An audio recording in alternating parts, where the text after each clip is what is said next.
Takes and Co. Andrew Hody, Matthias Andahar is back with us this week.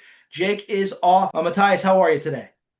I'm doing well. Just got back from a Florida trip, so Well, got to man, you see look like what you got nice some weather sun. was. Yeah, sure did. All right. Well, welcome back, Matthias. I know you've been watching a lot of FIFA World Cup. Am I correct? Sure are. All right. Well, we'll talk a little bit about the World Cup here in a few. Uh, I just want to say right off the rip, I know you weren't here last week, Matthias, but last week's video absolutely went off on the web. We want to give a couple shout outs here for some comments, primarily on our WNBA subject. Uh, analytical insight. Virginia brings yellow 9574, Carol Reed 1890, along with Philip Wright 9736 and Xero rec underscore rec XERO underscore rec all left comments on our most recent reel. So thank you so much for commenting on our reel, and we appreciate your thoughts and opinion. If you want to read their comments, you can check out our recent reel on Caitlin Clark. Jake and I covered that. And then on our main video, we're going to read all these comments that were on the main video now.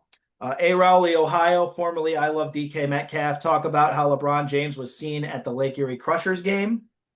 Okay, we're going to talk about LeBron James here in a few, so we will get Sure some are. LeBron James there. And then James Woodring 4496, Clark's jersey sales is number 2. James, thank you for the comment. A. Raleigh, Ohio, thank you for the comment. We appreciate your thoughts, and feel free to comment on Raw Takes and Co. anytime. We really appreciate it, and you'll get a shout out on the show, even if you comment on our reels. We can't always get to every comment due to time constraints and content that might be in the comments and whatnot as well. We always like to play it safe. But we appreciate your thoughts and opinions, and we really want to hear from you here on Raw Takes and Co. Because we're about being raw and giving our takes. That's what we're about here. Yeah. I think Matthias would And agree. I was going to say, and if I were to add something in because I missed the majority of it, Yeah. like there were, like reading the comments and watching the pod last week, like there are some points like Caitlin Clark is on a great team. She has probably a teammate or two that's better than her right now. Mm-hmm. But other than that, like Paige Beckers is a better player. Angel Reese was almost as popular.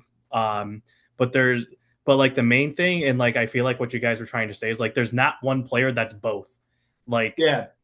if you're talking about the WNBA, there's a difference between Trae Young and Drew Holiday. People know Trae Young because the New York Knicks yelled about him and over and over, so social media had to know about him. Drew I, Holiday was uh-huh. probably better than Trae Young, especially in like 2021. But guess what? You don't talk about Drew Holiday because he's just better, but he doesn't start controversy. Same thing with WNBA and Caitlin Clark. Caitlin Clark's name is everywhere, but that doesn't mean she's the best player. I would agree with that 100%, Matthias. You're absolutely right. I think Caitlin Clark is the most marketable player in the WNBA. I think we could agree on that. She has the biggest brand, she has the biggest name. Maybe she's not the best player, but she definitely has the biggest brand and the biggest name, and the WNBA should promote that. I personally think Caitlin Clark is a superstar. I think Paige Beckers is a great player, but I think Caitlin Clark still has the cachet for the WNBA. I don't think it's Paige Beckers despite talent differences and whatnot as well. So I do want to point that out. That it's all about branding, and that's the point we were trying to make last week. All right. But anyway, thank you for watching last week's podcast, everybody. We really appreciate it. We're going to get right to it. We're going to start off in the NBA. Jaylen Brown is going to the Philadelphia 76ers. I think this is no doubt the biggest trade we have this offseason. Boston, on paper, looks slightly worse, but how bad can they be? Because now, essentially, if Jason Tatum's healthy all next year, it's just Jason Tatum in that same roster. Jaylen Brown elevated it. I think the pressure is now on Jason Tatum to deliver with the Boston Celtics what Jaylen Brown delivered last year during the regular season. And now I think if you're the Philadelphia 76ers, you just jumped into as long as Joel Embiid stays healthy, and even if he's out for a little bit, I think VJ Edgecombe and Tyrese Maxey help give Jaylen Brown an edge. The process might be going the right way for the 76ers next year. What do you think, Matthias? I think that this is more of a this is more of a locker room. I mean, this was more of a chemistry trade Mm-hmm. than anything because because if they wanted to trade Jaylen Brown, they would have gone all in on the Giannis sweepstakes and gotten Giannis. But from after not getting Giannis, they're like, well, Jaylen Brown's been talking all this, and I think we just got to get rid of him. And like, I think like that was just a horrible move, like what you said, because now there was what in 2020, Paul George was traded to the Clippers, and they said that was for a bag of chips. And now Paul George is being called a bag of chips because they got a fourth, what was he, seventh in MVP voting this year for Paul George, and they got picks out of it because it wasn't just Jaylen Brown; it was Jaylen Brown and picks. That was how bad his market was. So like I just really can't believe it, and I think you nailed it on the head. Of it's not. It's going to be all right. Well, Jaylen Brown did this. We think Jason Tatum's better than Jaylen Brown. So Jason Tatum, here's the keys. What are you going to do? I think that's also part of this move, but I think it's also very scary or it's very good for the 76ers. They're going to be very scary. That lineup, they could mix a lot with it, but Joel Embiid doesn't have to play until the playoffs, honestly. Like if they really want to go that route. Well, also the thing that's interesting to me too is that this kind of reminds me. I mean, okay, Jaylen Brown didn't really have a say in this; he was traded there. But this kind of reminds me of like Kevin Durant going to the Warriors, like blowing a 3-1 lead, can't beat him, join him, kind of thing. But at least Jaylen Brown wasn't a free agent; he was traded there. So I will say that's not really it's a different situation. But to me, if I'm a Celtics fan, I think I'm kind of pissed. And I'm not necessarily sure. I mean, I'm not necessarily sure I'm pissed at Jaylen Brown or if I'm pissed at the Celtics. I get that Jaylen Brown did say this was his favorite season, but at the same time, and maybe that sent a message, but like at the same time, like, I mean, if you're the Celtics, Jaylen Brown's the finals MVP. Jaylen Brown has been, in my opinion, more clutch than Jason Tatum. I think the overall talent is on Jason Tatum's side, but I think when you think of the most clutch, and I think when you need something in a moment, who's going to be there? I think it's been Jaylen Brown time and time again. It hasn't been Jason Tatum. Doesn't mean to say Jason Tatum isn't sensational. He is a sensational basketball player. No doubt about it. And I think the Celtics are still going to be a very good basketball team next year. But if I'm a Celtics fan, I'm pissed. Granted, I still think the Celtics are going to still be good. But now I think coming off injury, they just put Jason Tatum under the most pressure he's ever been in his career. Yeah. He's got to prove it now. And I would be hard-pressed to say the Celtics are finals contenders, but they better damn have a great regular season, in my opinion. And I think it's unfortunate for Jason Tatum coming off an injury that this is the situation, but it is what it is. It is what it is. And that's how the Celtics feel, and we'll see if it equates to a big season for them next year. Let's anything else before we move on to LeBron James? Yeah, no. I joked about trusting the process, and they somehow made a good trade. So fair enough.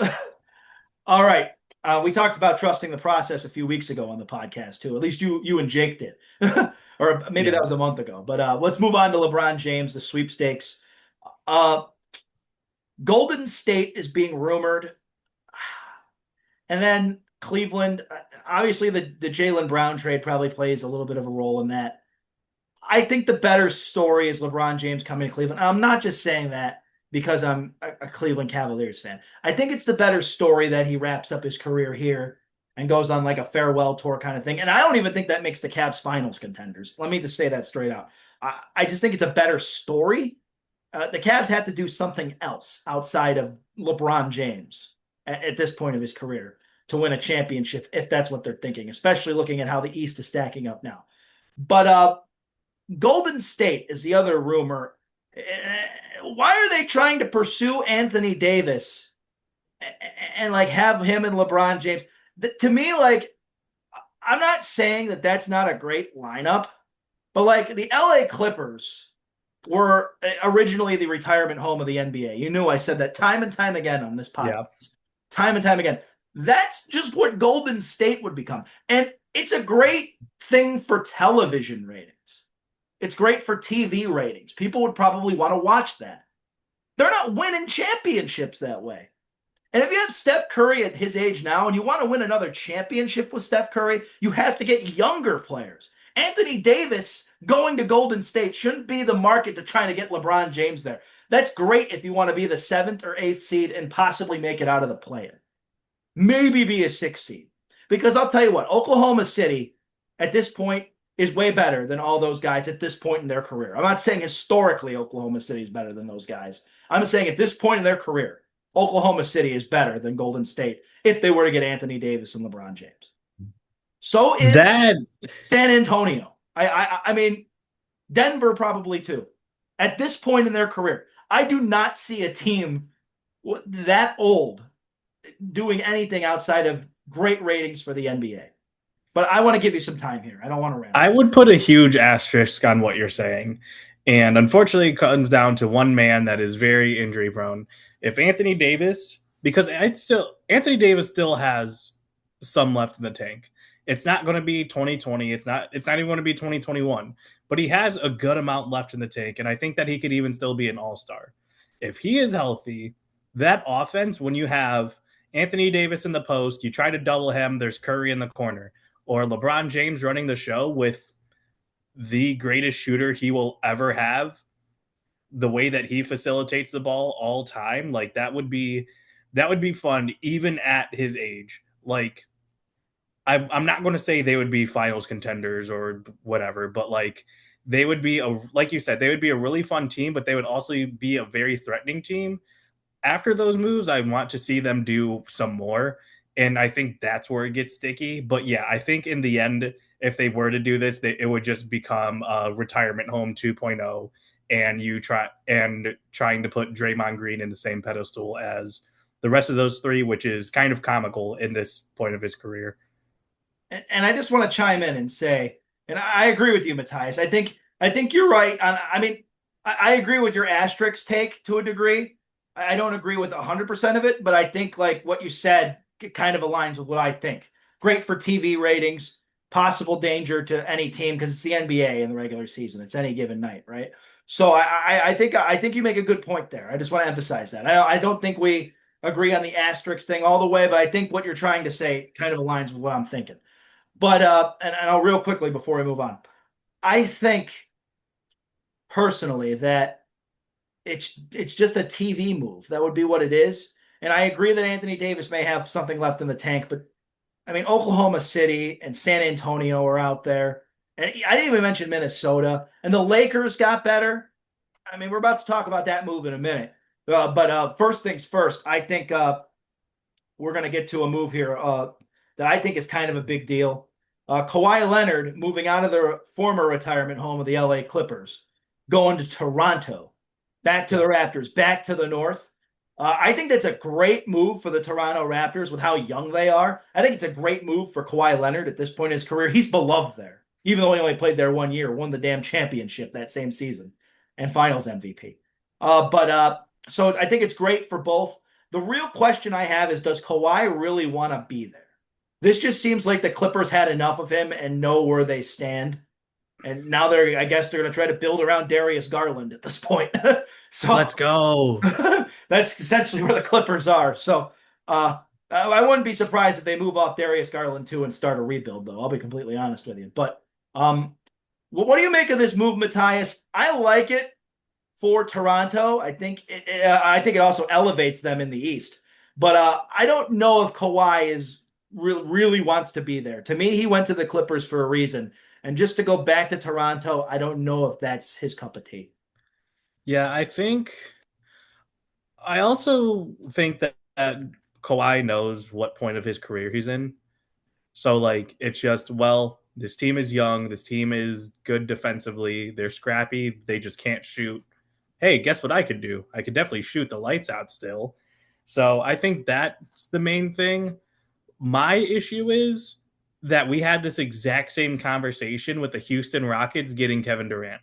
It's like, oh, this young team that is really good, but they're one piece away.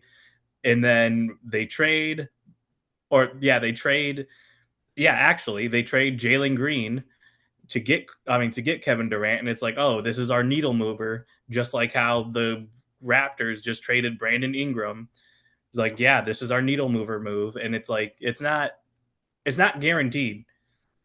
And just like you said, this East is very top heavy to the point that I don't even know if the Raptors do move up because yeah, they were a fifth seed and they just got a really good player, but the East just got a lot better. So that's where I stand on that. Like we know Boston can be Boston. We just talked about Philly, Miami with Giannis, the Cavs. We don't know what they're going to do. Like this team can be very scary. And I don't think we should sleep on Indiana either, especially Oh yeah, yeah, yeah. draft picks. Indiana is going to be back with Tyrese Halliburton. So I Yeah, think, like this team, yeah, it's going to be interesting. I believe the team could be a coin flip by I mean scary. Like they're not guaranteed anything right now. Yeah, I'm not saying the Raptors are finals contenders because of this move, but I think they're certainly a lot better because it's going to be Scotty Barnes and Kawhi Leonard. And also today I saw Kyle Lowry is signing a 1-day contract to retire a Raptor. So playoff Kyle Lowry in full effect, I guess, for this season. But Kawhi Leonard, though, I think at this stage in his career, and the thing is, he has to stay healthy too. I think we need to point that out. And he hasn't been healthy for the Clippers in recent years. Mm-hmm. All right. Another big move, obviously, for the Lakers. New big three in town. Austin Reeves getting that extension. Have Luka Doncic. This roster is built to the max. Can you win a finals if you're the LA Lakers or come out of the West? And now no LeBron James coming back, which I think helps them build for the future even more. And Luka Doncic has now got the pressure on him to become the first superstar to win a championship in LA. And now Walker's on the team too. Yeah, I think Walker Kessler is a phenomenal move. He didn't. I think the. I will start with this. I do think the Lakers did overpay for him. Um, he didn't even get much playing time last season in a rebuilding team, but Walker Kessler is good. Don't let that fool you. He is just a young. He's a good young player on a team that is full of young guys that are rebuilding. So just like Walker Kessler is probably the best center that Luka has played with. Um, he's defensive stalwart and he could catch lobs. On top of that, like Austin Reeves being back, I personally believe the contract was a bit much, but Austin wants his money, so he's going to get his money. Um, but yeah, this is a good core around. Hey, Luka has the ball. Let's get shooters spread out, and then we'll do a pick and roll because that's essentially what it's going to boil down to, anyways. Um, yeah, I also think underrated signing is going to be Colin Sexton because I am a huge Sexton fan. When he was in Cleveland, he's been a journeyman, and now he is on the Lakers along with everyone else. And I think that he can still be that not six man, but he'll come off the bench and get you 5, 7, maybe 9 a game, and those are going to be the 9 minutes that Luka needs to rest. Fair enough. And it's going to be interesting to see the Lakers post LeBron James now. It's always interesting to see what the teams turn into post LeBron James. But I will say this, unlike everywhere else LeBron has gone, excluding Miami, but Miami really didn't do anything immediately after he left. Um, every time LeBron James left the Cavs, the team was in disaster. Miami, you could argue, no, but like at the same time, Miami was kind of in the middle of the pack for a while. The Lakers, LeBron's leaving, and they're not going to be a disaster from what it looks like on paper. So they clearly built through trades. They clearly built through free agency. I think the Lakers are in good hands moving forward, and I think their future's bright. Now, they do have to stop Wemby, and they do have to stop Oklahoma City. So I don't know if they're going to be on that level yet, but they might be competing in the West. I certainly wouldn't put them past them being a high seed next year. But Denver's still there too. Minnesota obviously got better too. I think we can agree on that. We won't touch too much more on the ball trade there because we talked about that last week. Jake and I did. But I think Minnesota, you would agree, is probably going to be a lot better next year too. So the West is definitely pretty loaded as well. But honestly, right now the East is the more interesting conference to me. I don't know if you would agree with me on that. I I agree that it's going to be an interesting league because a Mhm. lot of the teams are top heavy, um, or a lot of the both conferences are top heavy, where it's going to be like other than the top five, I wouldn't see like a six seed or the sixth best team in each conference go out and win. And that's every year. But for this year specifically, if you were to tell me, like, my hot take is I think the Minnesota Timberwolves, I think they're going to make it to the Western Conference Finals.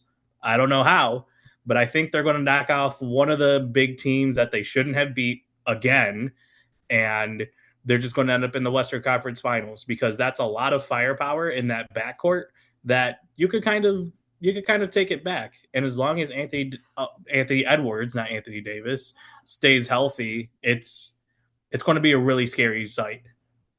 I think it's going to be interesting to see what transpire in the league as a whole. But to me, the East, it's just the East to me just is like the more interesting conference because I feel like the West, it's still going to be who's going to compete with Oklahoma City and San Antonio. That's just the way I see it right now. But I don't think you. I think you made some great points there as well. Matthias, you're going to take over here for the FIFA World Cup. USA, USA, USA. Also, happy 250th birthday, America. Should have mentioned that at the beginning of the video, but but the Yeah. mic is yours. But yeah, we are going to start with the USA versus Bosnia game because that one was one of the less exciting ones of this round of 32 because a lot happened. Um, a lot of teams that were expected to not qualify did, and it just leaves for a lot of interesting matchups like USA versus Bosnia. One big thing for that, USA's top scorer got hit, was charged with a red flag, which is essentially a flagrant 2 in the NBA, which means not only was he kicked out for the Bosnia game, but he's not going to be able to play, but he's going to be suspended in the next game, which is going to be very crucial because it's going to be against Belgium. Belgium and Senegal went into extra time. I think they played around the 120th minute, and Belgium barely squeaked by against another top 10 team. Like, these are two top 10 teams meeting in the round of 32, and that's just how the cards are dealt.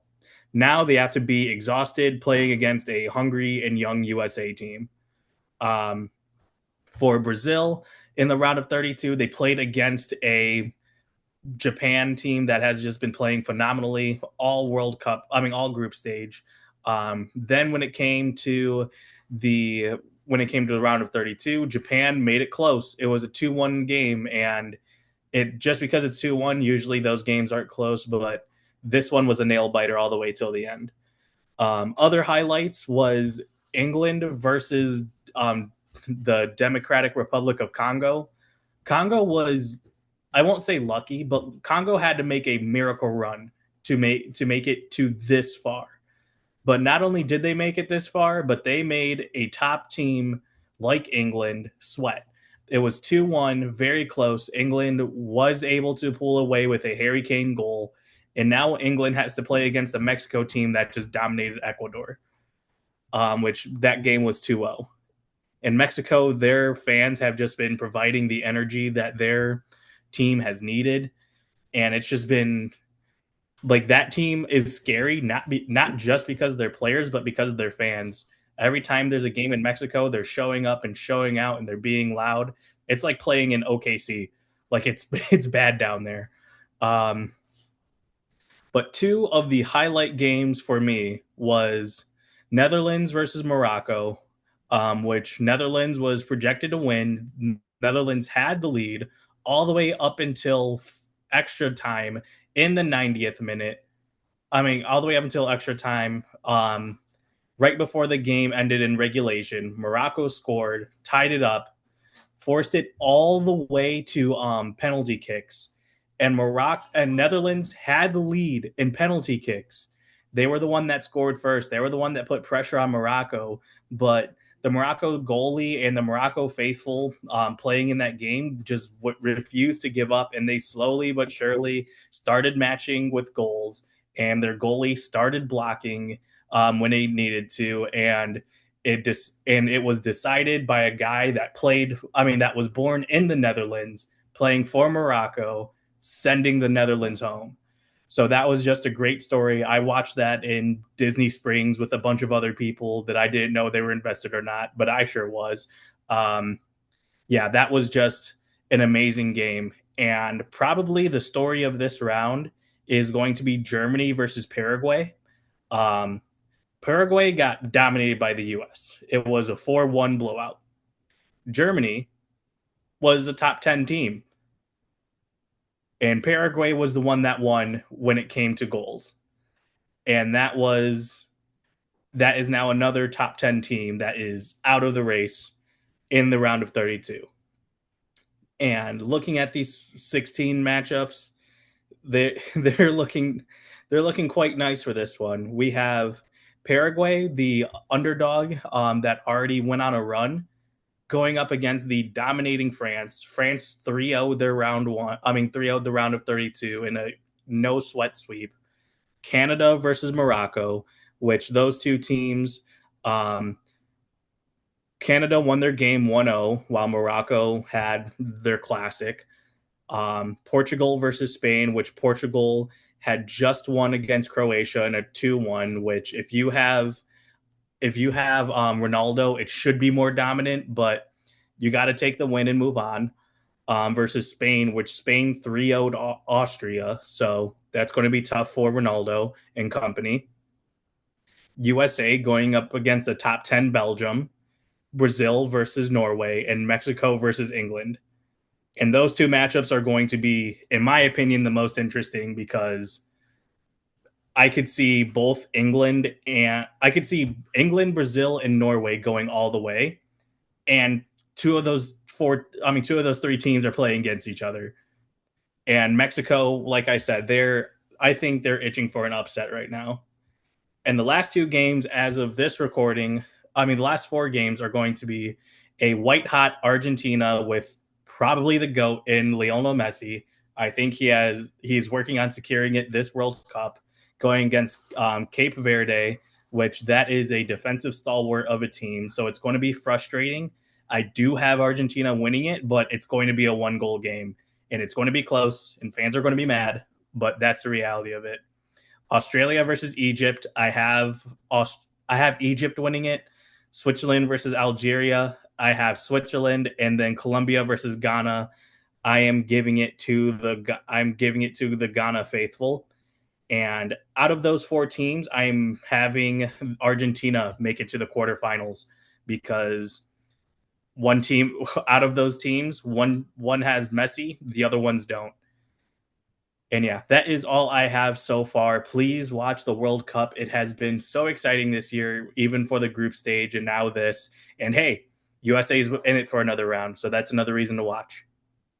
And the USA is hosting this year, so along with Canada and Mexico. So it's all over the North American continent. All right, not too much time left. And as I said, happy birthday, America, 250 years of the greatest country on earth. Happy 4th of July to everybody watching as well. Let's wrap things up with some baseball. Guardians with a nice win today, 6-5 over the White Sox. My buddy Ryan and I were talking earlier, and he told me that, we just have to confess that the White Sox may be a good baseball team at this point. And he's probably right. The White Sox have certainly so far up to this point proven to pretty much be the best team in the Central. The Guardians have had some injuries. I still think it is the Guardians on paper. Seeing how bad the Royals have looked, how the Tigers really don't look that great either, and Minnesota's Minnesota. It looks like it's going to be the Guardians and White Sox all the way to the finish. But big series this weekend for the Guardians. I know you mentioned it to me before. The Cubs 23-4 over San Diego. Huge offense from the Cubs. Still kind of a middle of the pack team, though. Milwaukee's still riding the wave in the Central for the most part. The Red Sox, for as bad as they've been this year, they had a great weekend over the New York Yankees, and they've put the Tampa Bay Rays into first place in the American League. So I think everybody in baseball's happy about that. The Red Sox, though, 37 and 48. Taking care of the Yankees is always a good day, no matter who the team is. I think you and I can agree with that. Even though I'm not a Yep. Red Sox fan either. But and then Hey, better than Yankees. exactly, I agree with you there. Cubs are still red hot at 9 and 1. The Padres are 43 and 42. In my opinion, they should be a lot better than that. But they're also in a division with the Dodgers, so I don't expect them to be much better than that. Atlanta has been struggling lately, but I still have the Braves as possible to be the team to upset the Dodgers if anybody does in the NL this year. Obviously, just because they have Chris Sale and you look at Acuna Jr., Matt Olson, great lineup. I think we kind of forgot about that this offseason because they had a down year last year. Uh, the Tampa Bay Rays, I think, are the team that's surprisingly still the most out of everybody. They went 8-2 in their last 10 games. And honestly, the thing with Tampa Bay is, they lost to Rosarena last year in a trade. Well, they traded him, but still. So on paper, it looked like they get worse. But I think we forget that Kevin Cash is their manager, and they have a great culture. And that's probably why they're the best team in the American League. And the American League's very weak this year. Any Yeah, thoughts on Major League Baseball? there's just something about Florida where it's just like, yeah, this team shouldn't be good, and then they always are. Like I've heard I've heard for years that yeah, Tampa Bay they're going to have a down year. Yeah, they've been doing good, but like I don't know, they might not make it. I mean, they might not make the playoffs or whatever. Insert expectation here, and they always make it, and they always overachieve. And yeah, right now, not only are they 8-2, but they're also 8-0 in their last eight. They're on an 8-game winning streak. I think also on top of that, just of course, we want to admit the White All Sox. Royals and Diamondbacks. Just want to point that out. So an easy stretch for them. But yes, you're right. You're right. Hey, any given night. Um, Yeah, that's true. That's but baseball. but yeah, as of course we want to admit that the White Sox are good now because Cleveland just won against them. So hopefully that keeps up. And yeah, Jose's Astros, coming I'm back looking at you soon. guys. Yep. Well, we'll see that. Yeah, the ML West is very, very weak overall. I mean, the AL West is. So we'll have to see what takes place out there. Astros are slowly creeping into it. I still think the Mariners are the best team there, though. But we are pressed for time. Matthias, thank you so much for joining. As always, it's been Raw Takes and Co. Jake will be back with us next week. Hope everyone has a great 4th of July and stay safe. And can't wait to be back with you on Raw Takes and Co. Leave your comment below. We'll give you a shout out on the next video. Take it easy, everybody. Anything else, Matthias? Go Cubs, go, and Lakers in five. All right. Have a good one, everybody.